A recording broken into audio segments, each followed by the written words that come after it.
Vous êtes victime, vous avez été victime d'agressions sexuelles et de viols, et vous avez trouvé personne qui a été à votre écoute à l'INSEP ou dans la fédération, si j'écoute bien. Si vous étiez à la tête de l'INSEP ou de la fédération, qu'est-ce qui pourrait être mis en place, à part des déclarations d'intention que vous avez mentionnées mais qui sont insuffisantes, pour que des personnes qui sont victimes de VSS puissent trouver quelqu'un pour les écouter, de l'appui, et puis un schéma pour être accompagné et pouvoir se libérer de ça? Merci pour votre question. Je pense qu'il y a plein de choses à mettre en place. La première, c'est une identification claire et précise des personnes ressources à l'INSEP. Je sais qu'il y a une infirmière qui s'appelle Isabelle, qui est très bien d'ailleurs, qui est chargée, qui a été formée pour pouvoir recueillir la parole des potentielles victimes à l'INSEP.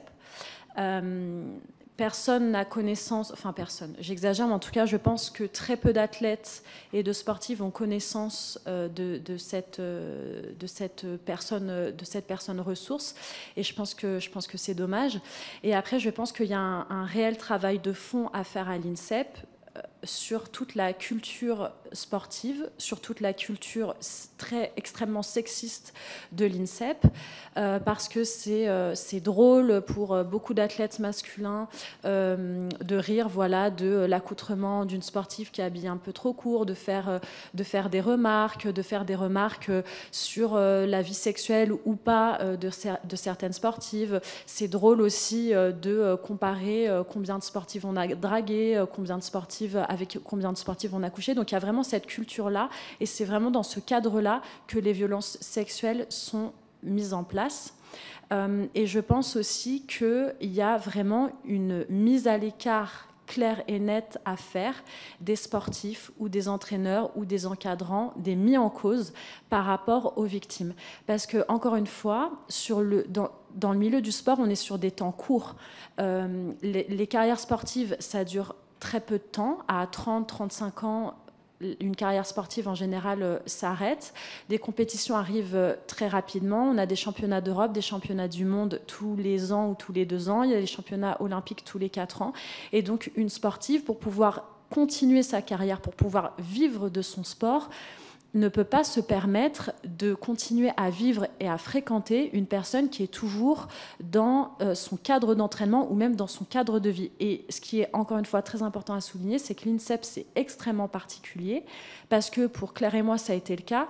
Non seulement c'est notre sphère professionnelle, mais c'est toute notre vie, c'est notre sphère privée. On mange là-bas, on dort là-bas, on est en relation avec des personnes du milieu du sport là-bas, nos amis sont de l'INSEP.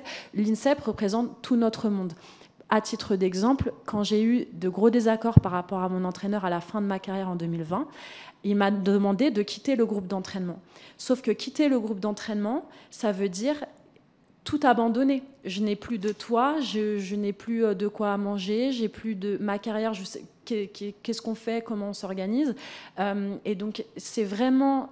Je pense que l'INSEP doit prendre conscience de ses responsabilités par rapport à ce que ça représente pour les sportives et par rapport au fait qu'elle a une culture en son sein qui ne fait qu'alimenter les violences sexistes et sexuelles. J'aimerais vous dire que oui, si on fait bloc tout ensemble, c'est sûr que ça bougera, mais vraiment, et c'est ça qui est terrible, je suis vraiment pas certaine de ça, pour plusieurs choses. Déjà parce que le sport, c'est un monde qui est quand même très peu politisé, et on ne nous apprend pas à avoir des revendications.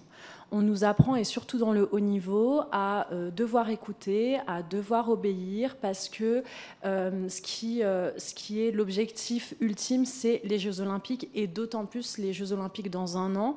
On nous a appris, je pense que Claire, on sera d'accord là-dessus, depuis toute petite, en fait, l'objectif, c'est Paris 2024. Et tout ce qui pourra nous freiner par rapport à ça, ça doit complètement disparaître.